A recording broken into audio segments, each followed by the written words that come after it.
Good afternoon and a warm welcome to you. This is the program Transforming Lives One at a Time.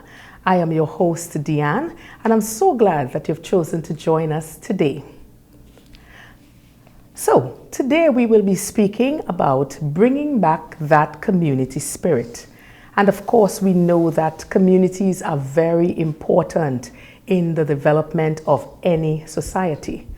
My guest today is Ms. Anne-Marie Degazon, Youth Development Director within the Tobago House of Assembly, who, in my view, has dedicated her life to youth development and community building and enhancement. Welcome, Ms. Degazon. Thank you very much. Very happy to be here.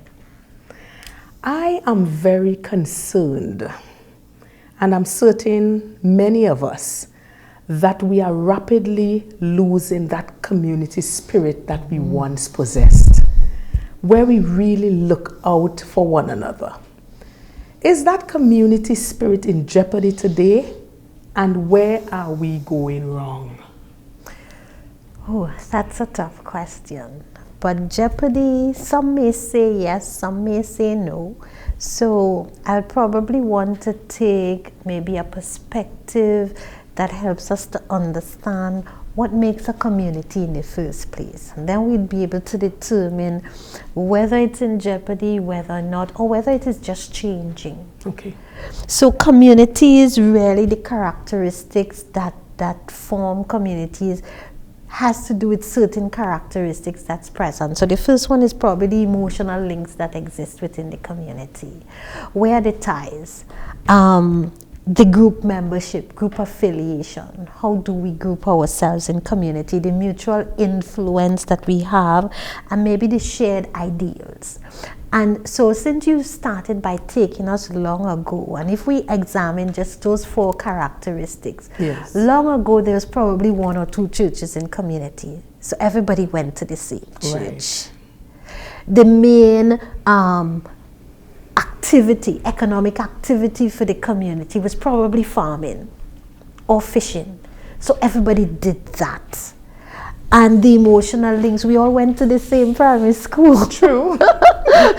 You know, True. We went to the same primary school. So we played together, we stayed together. And so there was a greater closeness. You knew everyone, and yes. that existed. Now you may have situations, somebody living in Charlottesville, but they're going to town, school in town. Right. You understand me? Yes. And mother working in town, father working in country, and child going to school somewhere, and there's activity. So there's so much change. Nothing remains the same.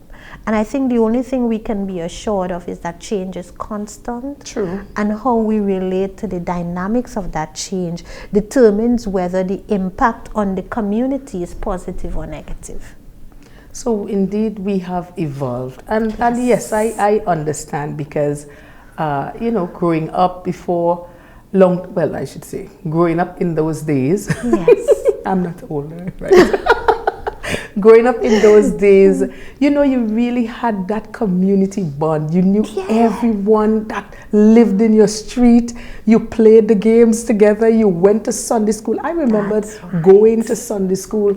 And listen, I knew everyone in the village. That's right. Yes, so it was really building that community spirit. But yes. I mean, I know we have to change, and I know time has evolved, but somehow I am still like, oh my gosh. Mm-hmm. Well, I think we haven't lost it all completely. Right. Because it's just a bit different. And if you look at the elements, even some of the negative elements that we see in the communities now, we still see these things. There is an emotional tie. There is always a need for belonging. And where people find that within the community, what you may see, instead of one togetherness, you have several pockets of togetherness. Yes. So the people who find commonality with others in the community, you would find that there is a bond that is there. And so if you speak to them, you may see that people will defend their communities and their right and their brotherhood within the community, sometimes with their own life. And so that in itself is an emotional link. It's a tie. Whether it is used for good or for bad is a different thing altogether. But the elements of the community is there. There is group. And there's group membership. Yes, correct. Now we are seeing different types of groups coming up. Some groups that we don't want some to groups talk. that we don't want to talk about. But it all goes back to the need for people to belong, and whether that is defined by a geographical space or a common interest, that community has to satisfy those needs. Right. Because we often use it too. We hear it all the time. It takes a village to raise a child. Are we still seeing that collaborative effort with the various sectors of society in bringing up our children? Or have we gone away? You know, in preparing for this, I asked one of my friends, you know, this question. And I said, you really want the village to raise your picnic today? No. Being realistic. I don't know, in a very realistic way. Yes. I don't know anyone who wants the village to raise their child now, because the village has taken on so many different values. Wow. Whether we want that is still a thing that is desired. It's a question we have to ask ourselves, you know.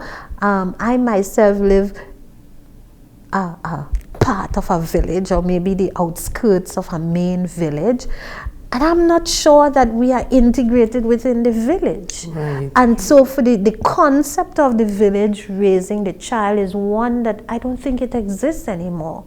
And I don't know, in this modern world that we are in, whether it is a concept that we can look to for reality. And maybe we have to forge new ways that we can really have the positive impact of what community means.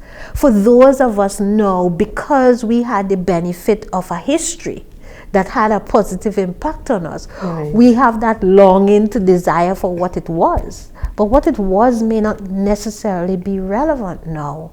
And we may just have to find new ways in which we can connect and communicate. The social media, for example, we have a different kind of village there. Listen. Yes. And how people connect. Yes. It's no longer a literal physical space where you go down by the savannah and you connect with people, or by the river and by the mango tree, you know. But there are other ways that people are connecting now that's not necessarily bad, it's just different. Yes. But you know, I think we have lost a lot of our values, the values that we were taught as children, because as we evolve, we are actually seeing, we are having younger and younger parents. Yes. So because of that, they are at a critical time in their lives. They are now trying to discover who they are. And before they can actually do that, a child is on the way. That's so you now have to be able to teach that child values that you have not learned as yet as an individual. So I think we are in a very precarious place. Exactly. And as we talk about social media, listen to me. Social media, it's in that. I think that is a whole program by itself because I am seeing things that are on social media that, in my view, not supposed to make it there. It is not supposed to reach social media. Because what we have to understand is that from the time you take your information to social media, it is no longer yours. Well, there's a whole new concept now, and I don't know if you even have to take it, because with the artificial intelligence that exists now, it's probably taking it for you, and you may not be aware that it's taking. Right. You know, and so it really is a whole new world that we're living in, and I can understand, and I hear your voice with almost a pain in terms of what we've lost and the value, and that I can agree with. In even as communities change, there are core values that make us human. Yes. You know, I've heard, and in recent times, I myself lament on the level of anger and hate that seem to exist within the communities, and you don't know where it's coming from. People are at war and they're not sure what they're warring about. You just don't like someone, and there's a anger and an aggression that is in the society now. The lessons that we learned about being your brother's keeper and doing unto others as you would like to do unto them, those things seem to be fading within our society, and it's almost a level of indifference, a level of no value for human life and the worth of an individual. And I think if there is anything as a society that we have to fight for, those are the things that we need to fight for. That's critical, because just a couple of days ago I had to go to Trinidad, and I was at the airport and I saw these two ladies, and they were having a conversation, and the way one of the ladies responded to the other, I asked the taxi driver, I said, why are we all so angry? We're just angry as if to suggest that there are some deep-rooted issues that we are not dealing with. And unless we begin to deal with those deep-rooted issues, it's gonna continue affecting our society. That's right. So that we don't know anymore about conflict resolution. Someone borrows money from you. I mean, you have to take a cutlass to go and end their life. $10. Yeah.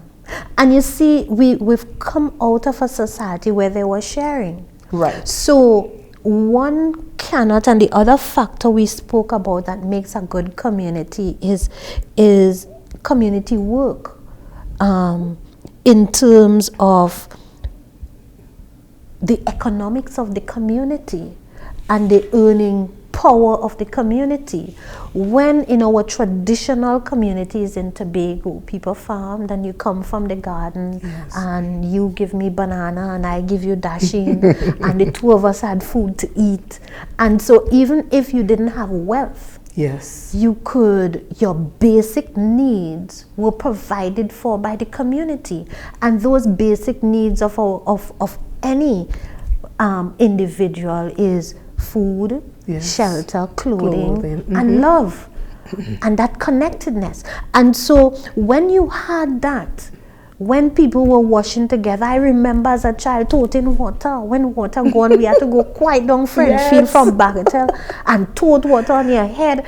And you were not the only person toting water. It was the whole village toting water.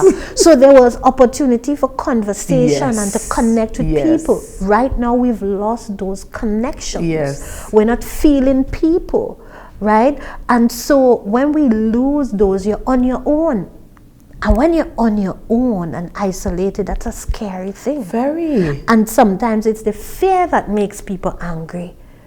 I don't have food. I don't know where it's coming from. You come in to talk to me about something else, and I trying to sort out where I'm getting my next meal from. Of course I'm angry. So people feel that they are not treated fairly, they're not provided for, and when you're on your own, there is nobody to lend that support.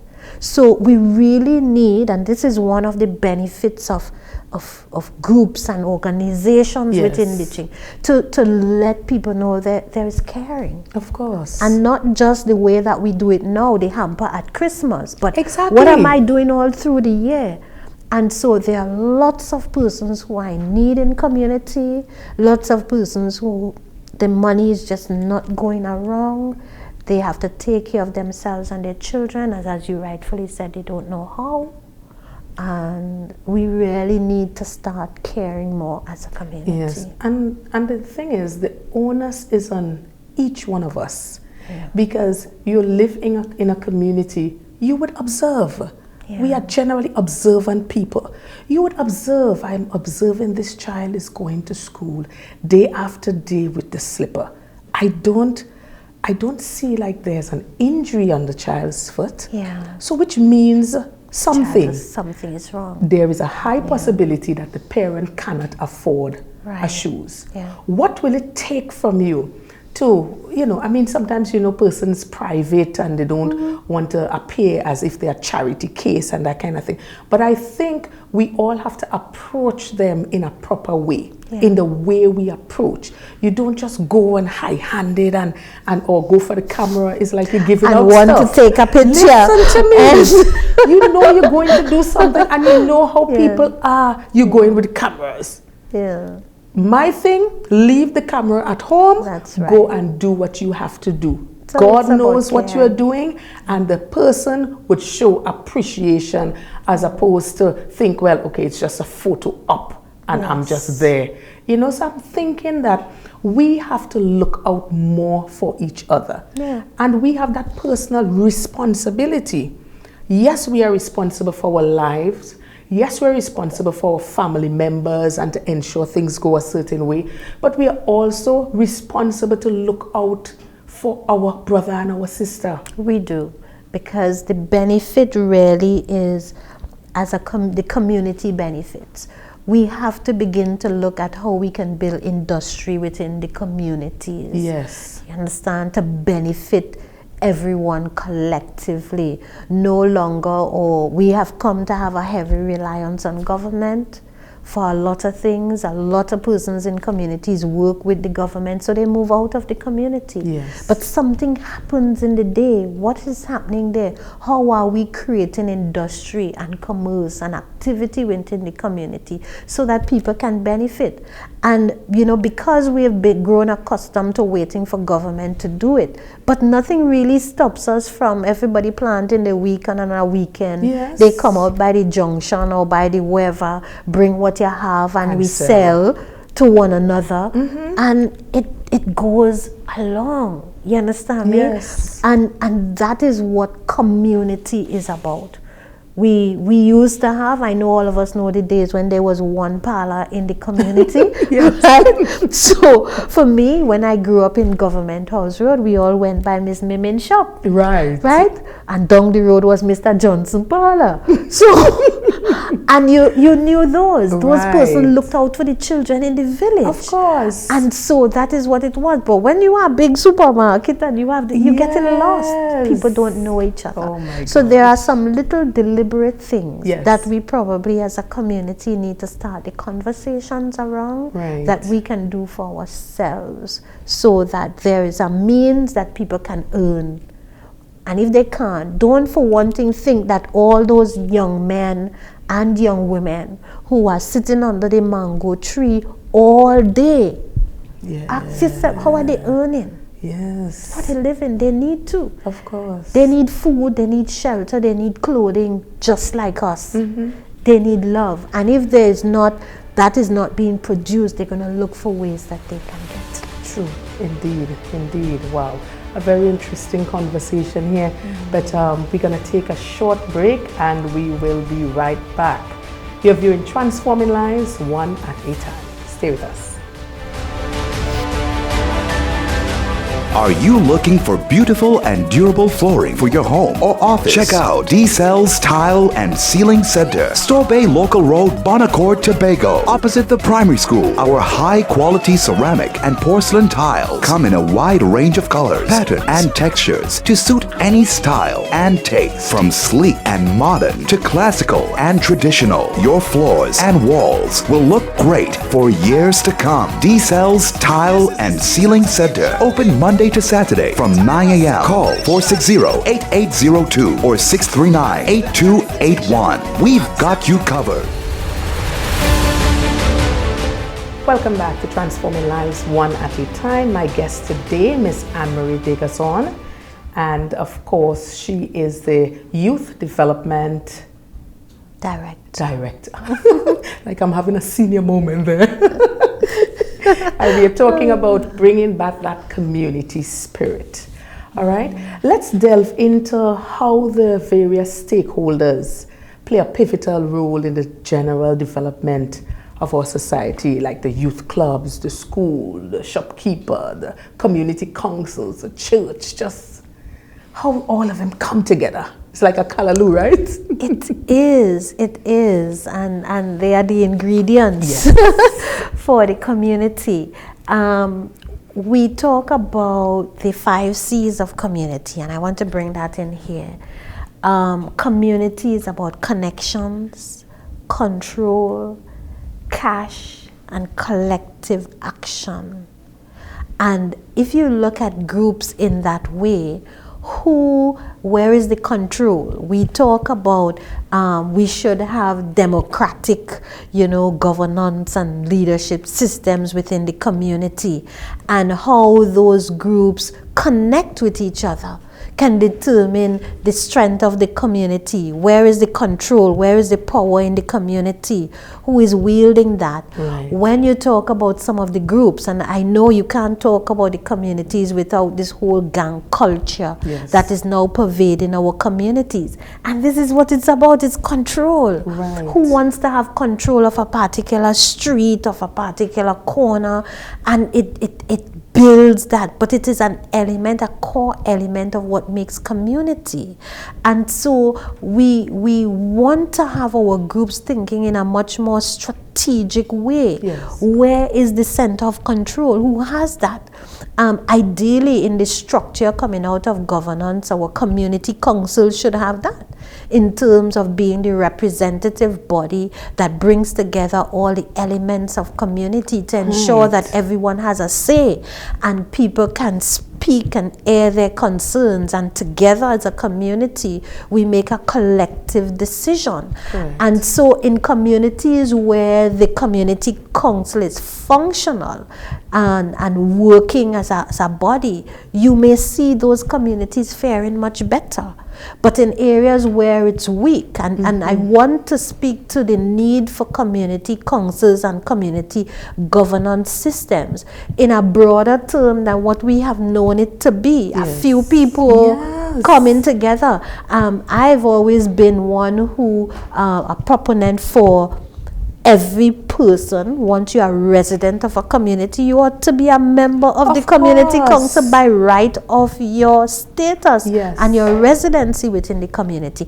And when it becomes like that, it means that you have a say, you have a voice in terms of the management, and the power can be wielded by a few. Right. Correct. Who are making decisions on behalf of the many. So if we really want a balance of that, it means the strength really is in all the elements of the people coming together. Our connections. How are we connected with the people? And you can't have a good community, a strong community, if you don't have strong families. Correct. So it starts there. It goes right back to the home. You have strong families, you have a strong community, you have a strong nation. That's right. So we have to go back to the foundation of the community. I always say I am one who speaks very highly of the Bethel community in Tobago. And one of the strengths of the Bethel community is the family. Right. Bethel has, maybe in my experience working in that community, about 5 or 6 families. That's it. Everybody connected. Wow. And if you speak to one of the seniors of Bethel, they can tell you the connection. They know right down to the great-grand and the great-grand, 3, 4, 5 generations of people. The history. And the families remain connected. That is the strength of the Bethel community. And that is why people will tell you, watch me, not go in Bethel and interfere with nobody. The whole community will take care. You understand me? And it is true. Right. Somebody does something wrong, a resident in community, the community will catch you and carry you for the police. Yes. That's a community. The community, of course, has been infiltrated by some negative things and some stigma over time. But when you talk about the connectiveness, and families have a responsibility to keep their families connected.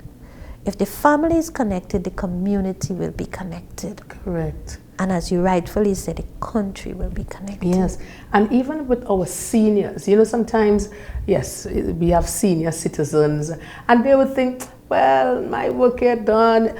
But I think that our senior citizens are so critical. Yes. They are so critical. We ought to love them and appreciate them because they have such a vast wealth of knowledge that needs to be passed on as the generations continue.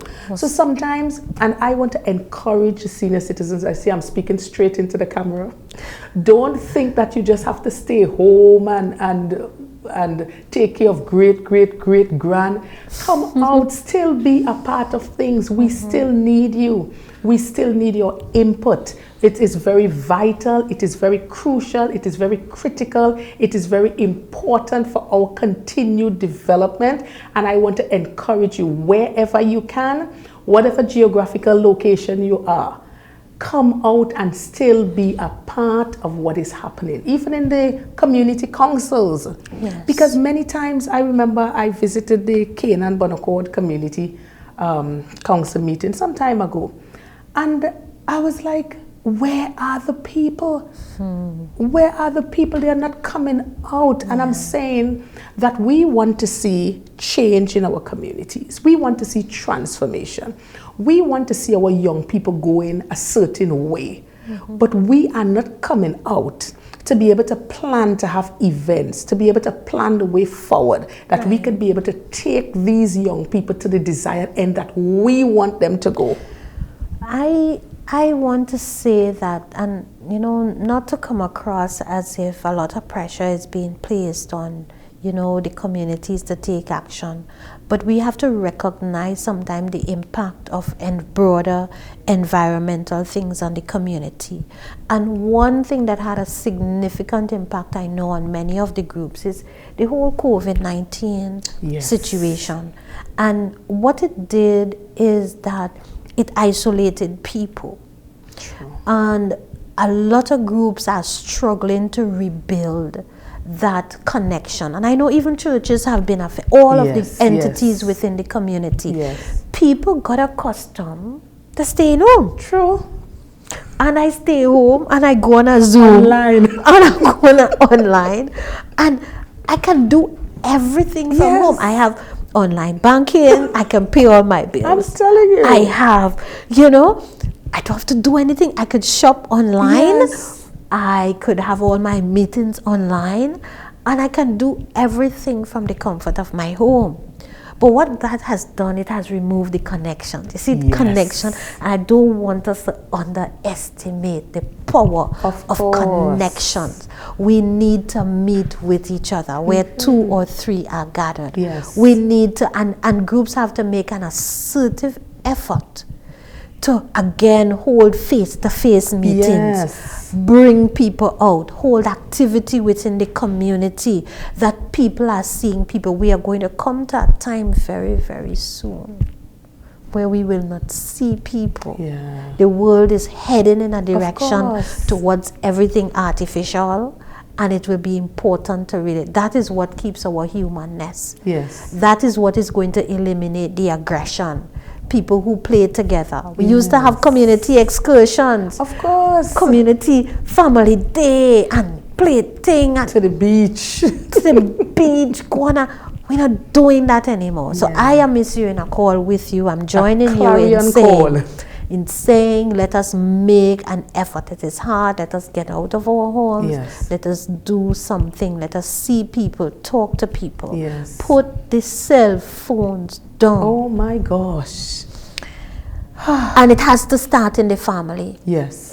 Right? In the family, everybody is isolated. And I'm not saying my family is impacted by it too, because it's so comfortable. Everybody in their room, everybody could watch what they want, nobody interfering with nobody. But what we are losing is conversation. Of course. We are losing connection. And that is translating into a lot of the anger and the aggression. We misunderstand communication because we can no longer communicate. Of course. I was listening to a story just recently. This gentleman, You know, he's accustomed going to the supermarket, going to the meat shop, getting all his stuff. And his son is saying, Dad, I don't want you to be going out. Let's just do everything online and stuff like that. You can get online banking, they will deliver it to your house. And the dad was like, no. How could I stay in my house, be isolated? When I go to the supermarket, I see the cashier there. I could ask her, how is the son Johnny doing? That's right. Where is he now? Oh, you got an injury on your feet. You know what? I think you could use this. This will help.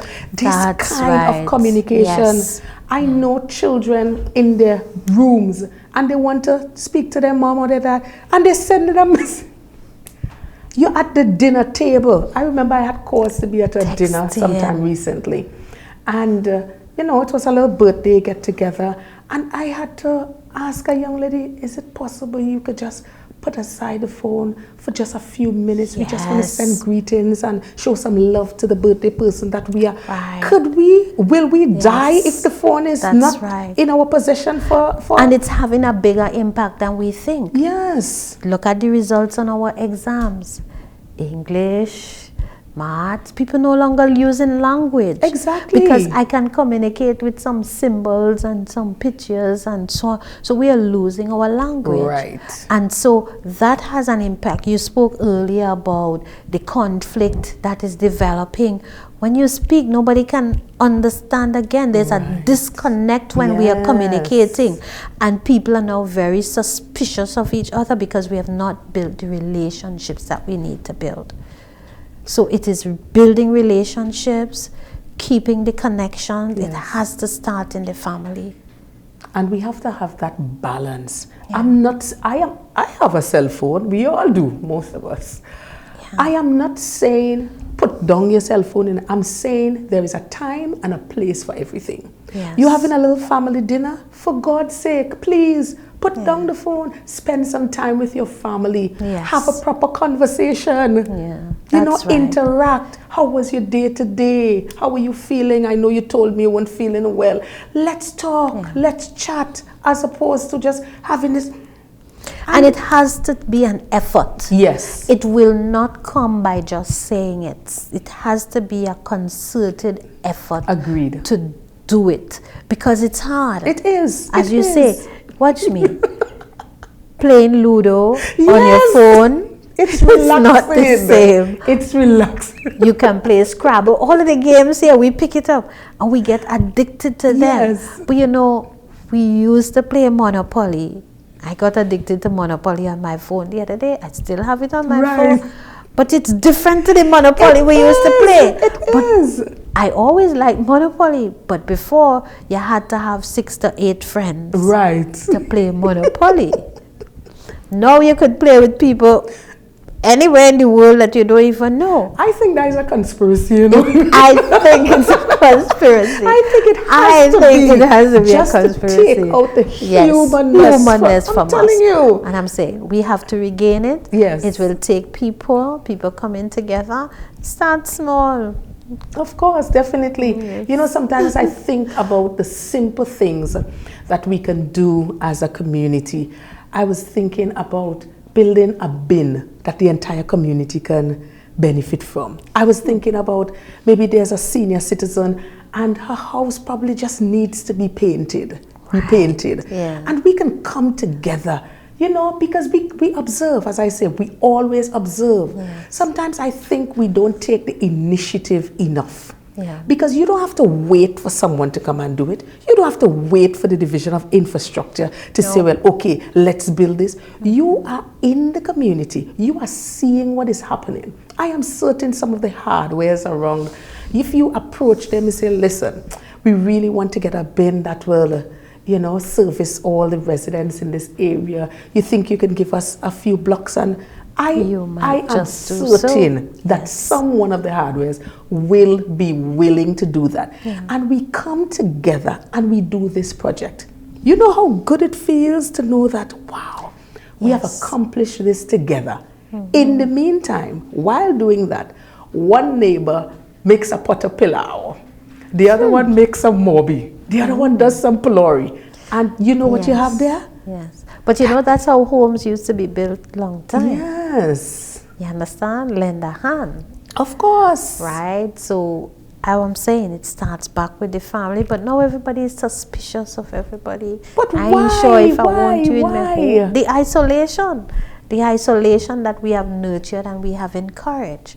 And so it has to be an effort to Yes. rebuild that and start one at a time. So if we can through this, and I want to applaud you for doing this effort, if we can through this effort, just get people to start to say hi to their neighbor. Yes. You know, the neighbors to come out of their house. I know it's hot now and everybody have Of AC course, and they lock of up in their house. course, yes. But come outside, say hi to your How you neighbor. doing? You know, exchange something. Yes. How you doing? If we just start by doing that and having the conversations, little by little we're going to erode it, you know. So it means that we have to take up that responsibility. Yes, we do. If it is that we desire to see change, if we desire to see something different occurring within our community, it means we have to be intentional.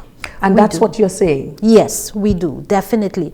Because if we're not, you know, there's this saying that bad things happen when good people do nothing. That's right. Right? Yes. And if not, there are people who are intentionally forming relationships in communities. Yes. And they have signs and symbols and color jersey and how you dress and what you do and where you could lime and where you could go, who can't talk to who. If you cross the street, you're in trouble. Yes. There are people who are taking control. Yes. So if the good people, we want that to continue, then we can just do nothing and stay home and play Monopoly and Scrabble on our phones. And But then reap the eventually, rewards, we will reap the rewards of it. which we So have been. That's right. So you're correct that it has to be intentional.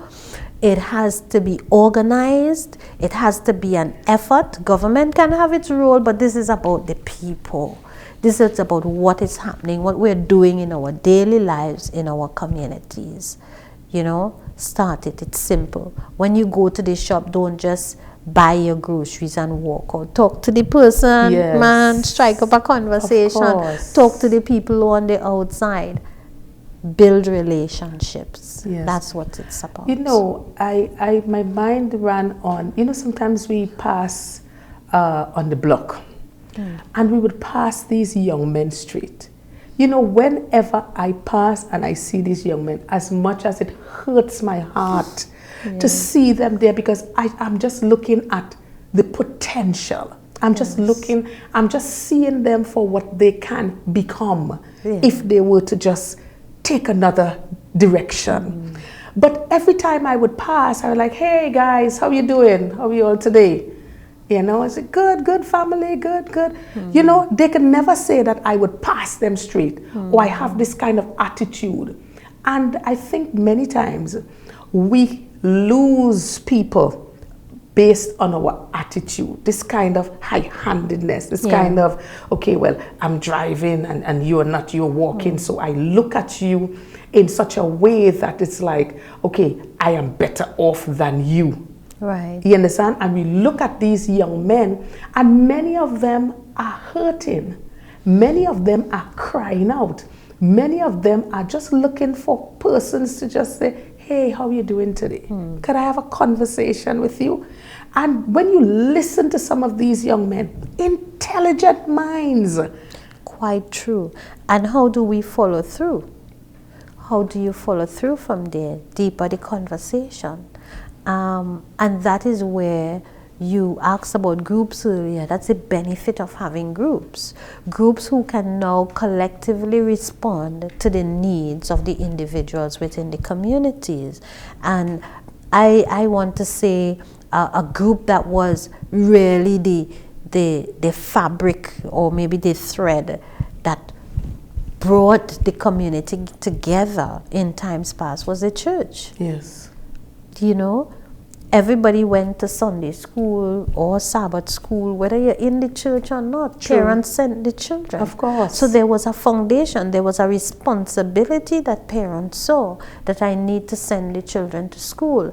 And then at vacation time, there was vacation Bible school. True. And everybody went to vacation Bible school. Yes. You know, Correct. whether you went to church during the year. And so those are some of the things, the outreach that has to happen, and the organizations have to take collective responsibility. Of course, I when you agree. have the organizations withdrawing within themselves, and these things that were foundational within the community that raised all of us, who is now raising the young ones who are coming up? Right. They're not going to VBS.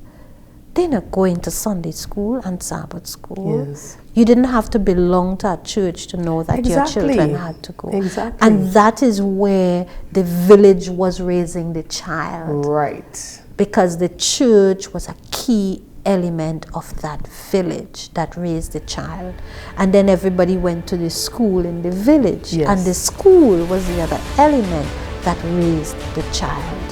All right, we're going to hold it right there. We're going to take a short break. Oh my gosh, this conversation is going so wonderful. I didn't want to stop, but we're going to take a short break and we'll be right back. Are you looking for beautiful and durable flooring for your home or office? Check out D-Cells Tile and Ceiling Center, Store Bay Local Road, Bonaccord, Tobago, opposite the primary school. Our high-quality ceramic and porcelain tiles come in a wide range of colors, patterns, and textures to suit any style and taste. From sleek and modern to classical and traditional, your floors and walls will look great for years to come. D-Cells Tile and Ceiling Center, open Monday to Saturday from 9 a.m. Call 460-8802 or 639-8281. We've got you covered. Welcome back to Transforming Lives One at a Time. Just before the break, we were talking about the role of the church and other stakeholders in the community in terms of bringing that kind of transformation that we need. So we were speaking about the church, and an idea came to me. Not an idea. I remembered someone was having Vacation Bible School some time ago recently, and they said that the parents were actually asking the children, do you want to go? Now, in our days, it was You not, couldn't ask. Listen, it's like, you know, when your mom puts out food there for you, Yeah. okay, and she puts out the food. Yes. If you didn't want to eat that food, they say, well, you know, you'll sit down next to the food. Yes.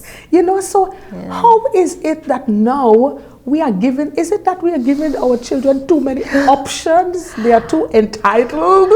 I think it's our fault. You see, our generation, I think it's our fault, because we were so upset with our parents. Yes. Yes. And those rules that we had.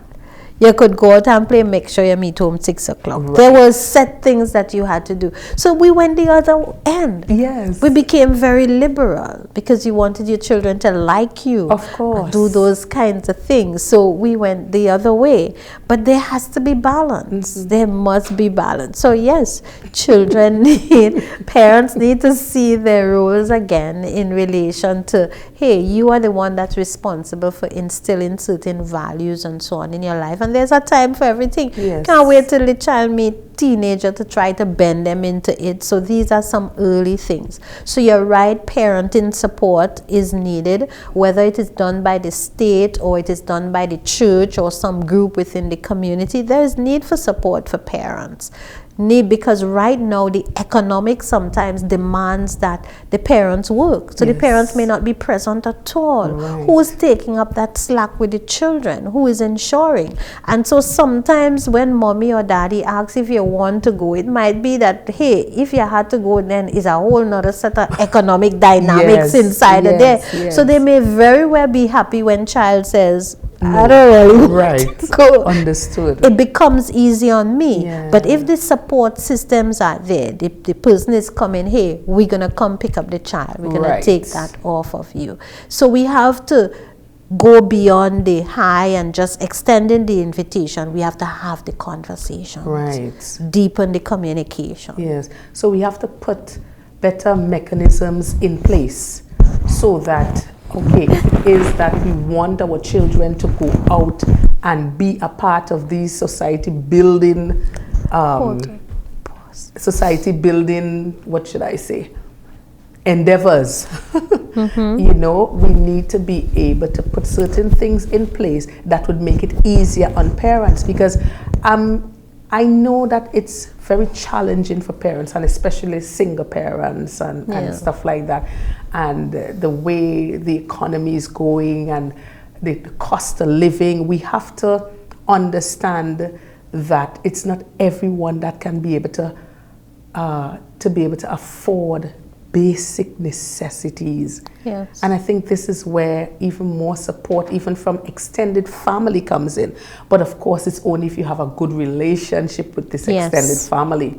So it's all about, as you stated earlier, it's all about starting with the families. So if we could have strong families, if we could have that, then it will spread throughout the communities, and then we would really start to see the level of transformation that we want to see, because I don't want it to appear as if we are not seeing persons' lives being transformed. And even the role that the church plays, because sometimes I think about, I said, if this person was not involved in church and having a relationship with God, you know, that person might have been a part of the problem as well and not the solution. Yes. So we have to give church the props in terms of doing a job. Yes, we always have to improve, as with every other organization, the police youth club, the community councils, the just various community-based organizations. We have to do that, but I believe we have to do better. Whatever we are doing, we just have to do better. We have to step up the game. And I think also we have to be a little more strategic in our planning, because the reality is, and you would attest to this, is that the kind of things that we could have introduced our young people to and they would have been quite content with 20 years ago, it's not going to work now. No. Definitely not. The strategies has to be different, but at the end of the day, I want us to understand that it goes back to those core needs. Yes. You know, Maslow highlighted it in his theory, and it really is about the basic element. Everyone needs our need for food, shelter, clothing, belonging. Yes. And it is that need for belonging that right now is pervading many of our young persons, even the ones who may have, but they may have the food, shelter, clothing, those basics, but the belonging is not there. Sometimes our young people don't even feel that they belong to their own families. I don't belong here. And so when someone on the outside reaches out and satisfies that need, that's the pull factor. So we really want our organizations to understand this and create opportunities to make not only our young persons, but everyone in the community feel that sense of belonging. People feel that they belong when they can contribute as well, when their voice is being heard, when they can participate in the decisions that are being made. They can use their talents and their gifts and their energies. So we have to be open and create opportunities for that to happen, right? Again, I want to underscore the need for the support of the family, and if there is any initiative out there where the communities want to take action, we have to go back to things. Each one reach one. It may be a lot for others, but take one person, start with one, adopt one, you know, follow through and see the change in the life of the individual, and we can grow from there. Of course, and then of course there will be a ripple effect, because sometimes we underestimate the value of one. We underestimate that, but we can't, because one individual can bring change to another, and that one could bring to 500 persons. That's right. That's You know, right. so It's I always just one. Of course. One prime minister we have, one president. That's right. One chief justice. It's always I understand just there was one. vote. There was one vote difference that made the international language English and not German. Oh my gosh. One vote. So many times we underestimate the power of value one. and the power of one. Yes. So I want to encourage us today. Let us not underestimate what we can do. Yes, that's what we right. can do as an individual.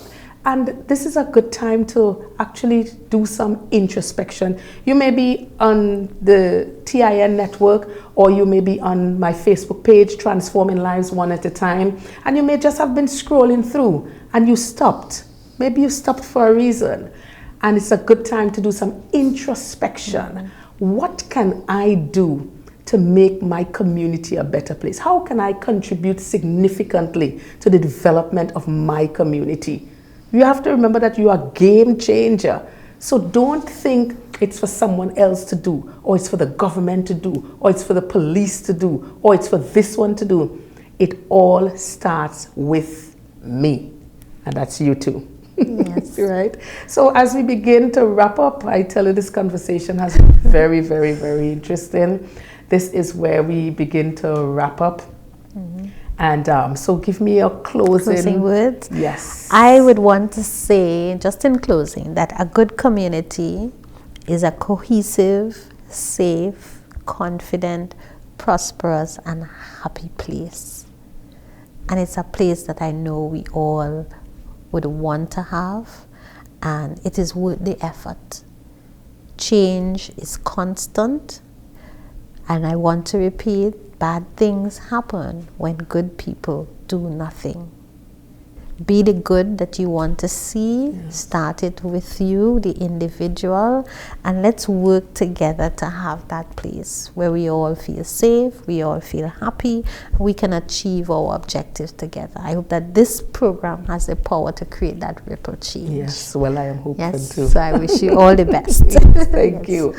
Well, I tell you, it's the power of one, and I think that will just stick with me. The One power is of one. one. One is one. One is one. One is one. So let's remember, let's remember to be that change that we want to see, because I think we have just a few more minutes so we Right. can talk. As we think about personal responsibility, how we can be able to impact our communities and how we can be able to see change and stuff.